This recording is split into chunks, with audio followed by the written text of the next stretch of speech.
रोज सुबह उठकर बोलने चाहिए ये दो शब्द। ये समस्त दुख, कष्ट और पापों का नाश करने वाले हैं। इस विषय में एक प्राचीन कथा है जिसका वर्णन आज हम आपके समक्ष प्रस्तुत करने जा रहे हैं। इसीलिए आप इस कथा को ध्यान से अवश्य सुनें। प्राचीन काल की बात है।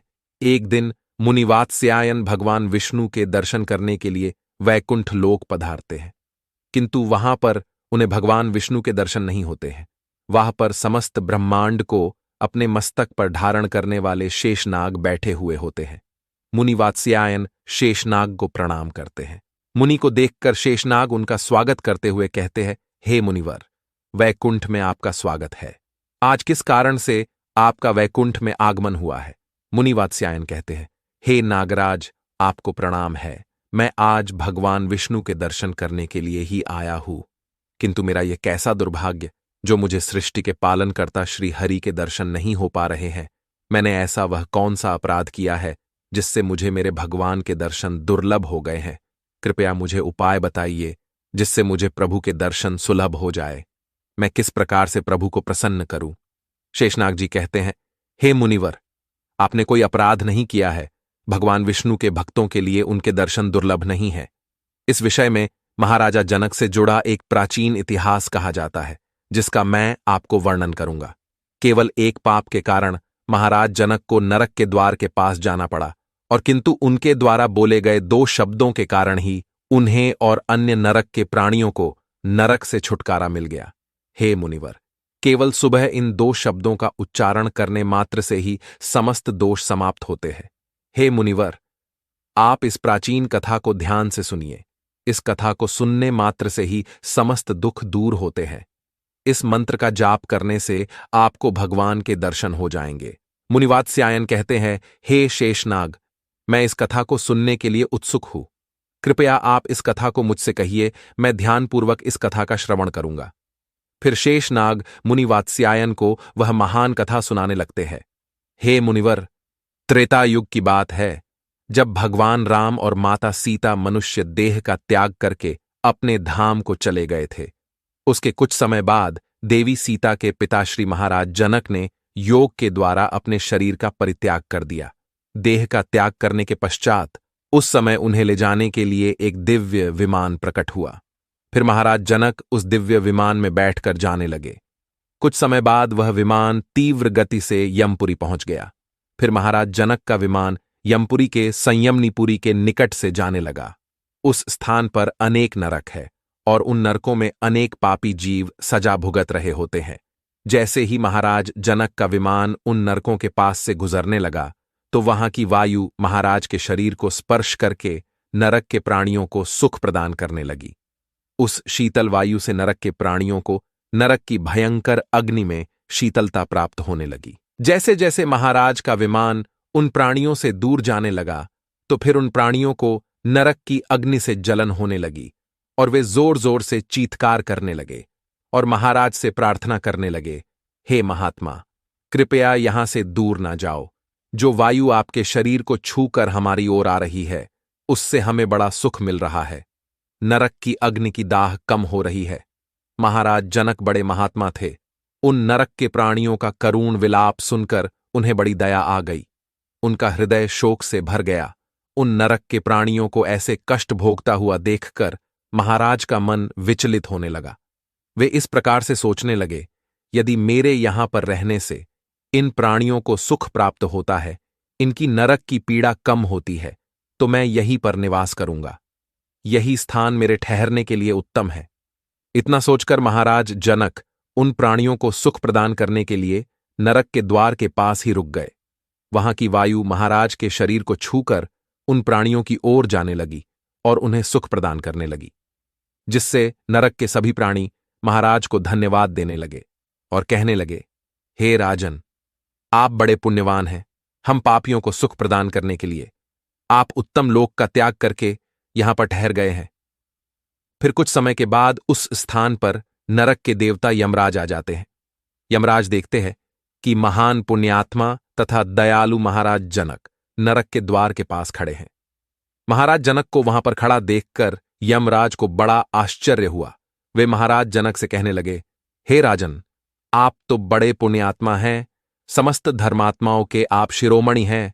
भला आप इस नरक के द्वार के पास कहां से आ गए? आपको किस दुष्ट ने यहां पर खड़ा कर दिया? आप जैसे पुण्यवान मनुष्यों के लिए यह स्थान उचित नहीं है। आप तो विष्णुलोक के अधिकारी हैं। यह स्थान तो पापी और दुष्ट आत्माओं के लिए है। इस स्थान पर आप जैसे पुण्य आत्मा नहीं आते हैं। यहां पर उन पापियों को लाया जाता है जो दूसरे मनुष्यों के साथ द्रोह करते हैं, दूसरों पर कलंक लगाते हैं, दूसरों का धन लूटते हैं, पराई स्त्रियों के साथ विचरण करते हैं। जो अपनी पतिव्रता धर्मपरायण स्त्री को त्याग देता है, उन लोगों को यहां पर लाया जाता है और नरक की सजा दी जाती है। जो धन के लालच में मित्र के साथ धोखा करता है, उस पापी को मेरे द्वारा इन नरकों में डाल दिया जाता है। जो भगवान में आस्था नहीं रखते, जो नास्तिक होते हैं, धर्म कर्म नहीं करते हैं, उन्हें ही इस नरक में डाल दिया जाता है। जो भगवान विष्णु के नाम का स्मरण नहीं करता, जो समस्त नरकों से मुक्ति दिलाने वाले भगवान विष्णु है, उनकी पूजा कभी नहीं करता, उन मनुष्यों को ही इस नरक में गिराया जाता है। बड़े बड़े पाप करने वाले प्राणियों को मेरे दूत घसीटते हुए लाकर इस नरक में गिराकर भयंकर दंड देते हैं। इसीलिए हे राजन, आप इस स्थान से चले जाइए। आपके जैसे भगवान विष्णु के भक्त को यहां पर ठहरना नहीं चाहिए। आप श्रेष्ठ विमान में बैठकर वैकुंठ लोक को जाकर समस्त सुखों का उपभोग कीजिए। यमराज के द्वारा इतना कहने पर महाराज जनक कहने लगते हैं, हे धर्मराज, इन प्राणियों का करुण विलाप सुनकर मुझे इन पर बड़ी दया आ रही है। मेरे शरीर से स्पर्श करके जो वायु इनकी ओर जा रही है, वह इन्हें सुख प्रदान कर रही है। इसीलिए मैं इन प्राणियों को ऐसे कष्ट में छोड़कर नहीं जा सकता। यदि आप नरक में पड़े इन प्राणियों को छोड़ दें तो मैं यहां से चला जाऊंगा। फिर यमराज कहने लगते हैं, हे राजन, देखिए, आपके सामने ये जो पापी खड़ा है, इसने अपने मित्र की पत्नी के साथ अत्याचार किया है, जो इसे अपना भाई मानती थी। इसीलिए मैंने इसे 1000 वर्ष के लिए इस नरक में डाल दिया है।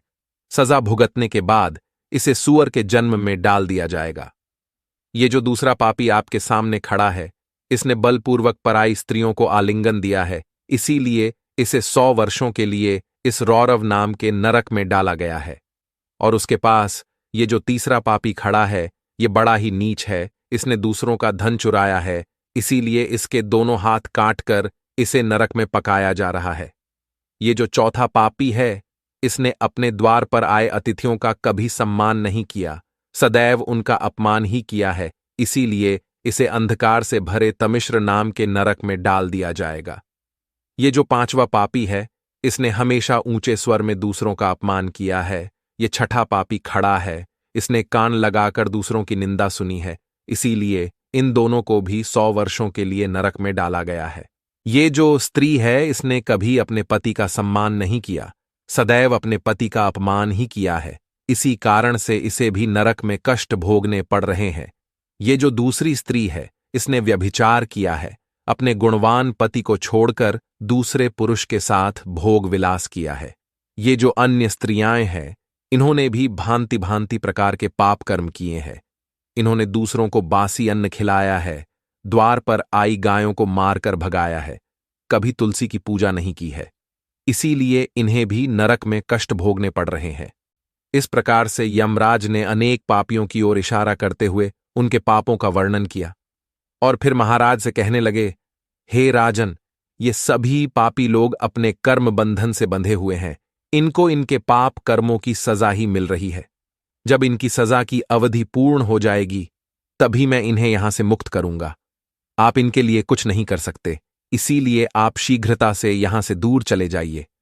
फिर महाराज जनक कहने लगे, हे धर्मराज, मैं भगवान विष्णु का परम भक्त हूं, मुझसे इन प्राणियों का दुख देखा नहीं जा रहा है, कृपया आप इन प्राणियों की मुक्ति के लिए उपाय बताइए। यमराज कहने लगते हैं, हे राजन, इन पापियों ने भगवान विष्णु की कभी आराधना नहीं की है, फिर इन पापियों को नरक से कैसे छुटकारा मिल सकता है? एक बार नरक में गिरने के बाद ये सभी पापी जीव अपने मुख से भगवान विष्णु का नाम भी स्मरण नहीं कर सकते। किंतु यदि आप आपके द्वारा किए गए पुण्य इन प्राणियों को प्रदान करते हैं, तो इनकी मुक्ति हो सकती है। केवल यह एक ही उपाय है जिससे इन प्राणियों को नरक से छुटकारा मिल सकता है। फिर महाराज जनक कहते हैं, हे धर्मराज, कृपया आप ही बताइए मैं अपना कौन सा पुण्य इन प्राणियों को प्रदान करूं जिससे इन प्राणियों को नरक से छुटकारा मिलेगा। यमराज कहते हैं, हे राजन, एक दिन आपने ब्रह्म मुहूर्त में जागकर भगवान श्री राम का स्मरण किया था। उस दिन आपने राम नाम का जाप किया था। उसी का पुण्य आप इन प्राणियों को प्रदान कीजिए, जिससे इनका नरक से उद्धार हो जाएगा। हे राजन, राम नाम की महिमा बहुत बड़ी है। जो भी मनुष्य सुबह जागने के बाद राम नाम का जाप करता है, उसके समस्त दोष समाप्त होते हैं। भगवान विष्णु के सहस्र नामों के जाप के समान फल केवल राम नाम का जाप करने से ही प्राप्त होता है। फिर महाराज जनक ने अपने जीवन भर किए हुए राम नाम के जप का पुण्य उन नरक में यातना भोग रहे पापियों को दे डाला, जिससे नरक के समस्त पापी जन तुरंत ही उस स्थान से मुक्त हो गए और दिव्य शरीर धारण करके उत्तम लोकों को जाते हुए महाराज से कहने लगे, हे राजन, आपकी कृपा से हम सभी पापी जन एक ही क्षण में इस दुखदायी नरक से छुटकारा पा गए हैं। अब हम सभी परम धाम को जा रहे हैं। आपका कोटि कोटि धन्यवाद है। उन नरक के प्राणियों को दिव्य शरीर धारण करके मुक्ति प्राप्त करता हुआ देखकर महाराज जनक को बड़ा आनंद हुआ। वे सभी नरक के जीव महाराज जनक की प्रशंसा करते हुए दिव्य लोक को चले गए। उन प्राणियों के चले जाने के बाद महाराज जनक के मन में एक शंका उत्पन्न हुई और वे यमराज से कहने लगे, हे धर्मराज, अभी इसी क्षण मेरे मन में एक शंका निर्माण हो गई है। कृपया आप मेरी इस शंका का निवारण कीजिए। यमराज कहते हैं, हे राजन, आपके मन में जो भी शंका हो निसंकोच होकर पूछिए। फिर महाराज जनक कहने लगते हैं, हे धर्मराज, आपने कहा था कि पाप करने वाले मनुष्य ही आपके इस नरक के द्वार पर आते हैं। धर्म कर्म करने वाले लोग यहां पर नहीं आते हैं। तो फिर हे धर्मराज, किस पाप के कारण मेरा इस स्थान पर आगमन हुआ है? इसीलिए कृपया आप मुझे मेरे पाप के बारे में बताइए। मैंने ऐसा कौन सा पाप किया था जो मेरा इस नरक के द्वार के पास आना हुआ? फिर धर्मराज कहने लगते हैं, हे राजन, आपका पुण्य बहुत बड़ा है। इस पृथ्वी पर आपके समान पुण्यवान कोई और नहीं है, किंतु आपके द्वारा अनजाने में ही एक पाप हो गया था। उसी पाप के कारण आपको इस नरक के द्वार के दर्शन करने पड़े हैं। एक समय की बात है, आप रथ में बैठकर वन के मार्ग से गुजर रहे थे। वहां पर एक गाय वन में चर रही थी। आपका रथ उस गाय के सामने चला गया, जिस कारण से आपके द्वारा अनजाने में ही उस गाय के चरने में रुकावट निर्माण हो गई थी। इसी एक पाप के कारण आपको नरक के द्वार के दर्शन करने पड़े। मनुष्य को गायों को कभी सताना नहीं चाहिए। गायों को कष्ट देने वालों को भयंकर नरक में डाल दिया जाता है। किंतु आप बड़े पुण्यवान हैं, आपने अनेक गायों की सेवा की है। आपके द्वारा अनजाने में यह पाप हुआ था, इसीलिए ही आपका इस नरक के द्वार के पास आगमन हुआ है। किंतु हे राजन, इस समय आपको उस पाप से छुटकारा मिल गया है। इसीलिए आप अब अपने विमान पर बैठकर शीघ्र ही परम धाम की ओर प्रस्थान कीजिए। फिर महाराज जनक यमराज को प्रणाम करके उस दिव्य विमान पर बैठकर वैकुंठ लोक को जाने लगे।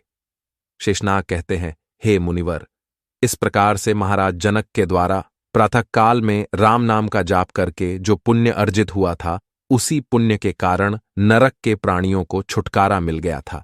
इसीलिए मनुष्य को नित्य सुबह उठकर यह 2 शब्द बोलने चाहिए। जो मनुष्य सुबह सुबह राम नाम का जाप करता है, उसके समस्त दोष नष्ट होते हैं, उसकी कभी दुर्गति नहीं होती है। साथ ही मनुष्य को गाय को कभी कष्ट नहीं देना चाहिए। जो गायों को कष्ट देता है, उनका भोजन चुराता है, गायों को पानी पीने के लिए बनाई हुई बावली को तोड़ता है, भूखी गायों को दुर्लक्ष्य करता है, गायों का रक्षण नहीं करता, गायों को भोजन नहीं खिलाता, उसे नरक में ही गिराया जाता है। फिर मुनि वात्स्यायन कहते हैं, हे शेषनाग, आपका धन्यवाद है। जो आपने राम नाम की महिमा का गुणगान किया है, इससे मैं अत्यंत संतुष्ट हो गया हूं। फिर मुनि वात्स्यायन ने अपने आश्रम में जाकर नित्य सुबह जागकर राम नाम का जाप किया और भगवान श्री राम का स्मरण करने लगे। फिर एक दिन साक्षात भगवान विष्णु उनसे मिलने के लिए उनके आश्रम पर पधारे और उन्हें दर्शन देकर कहने लगते हैं, हे मुनिवर, मैं आपकी भक्ति से अत्यंत प्रसन्न हूं। अब आप इस दिव्य विमान में बैठकर वैकुंठ लोक को चलिए और चिरकाल तक वहां पर मेरे साथ निवास कीजिए। फिर मुनि वात्स्यायन दिव्य विमान में बैठकर वैकुंठ लोक को चले जाते हैं। तो दोस्तों, इस प्रकार से मनुष्य को रोज सुबह उठने के तुरंत बाद राम नाम का जाप करना चाहिए, भगवान श्री राम का स्मरण करना चाहिए। इससे उसके जन्म जन्मों के पाप नष्ट हो जाते हैं। आपको यह कथा कैसी लगी? कमेंट करके अवश्य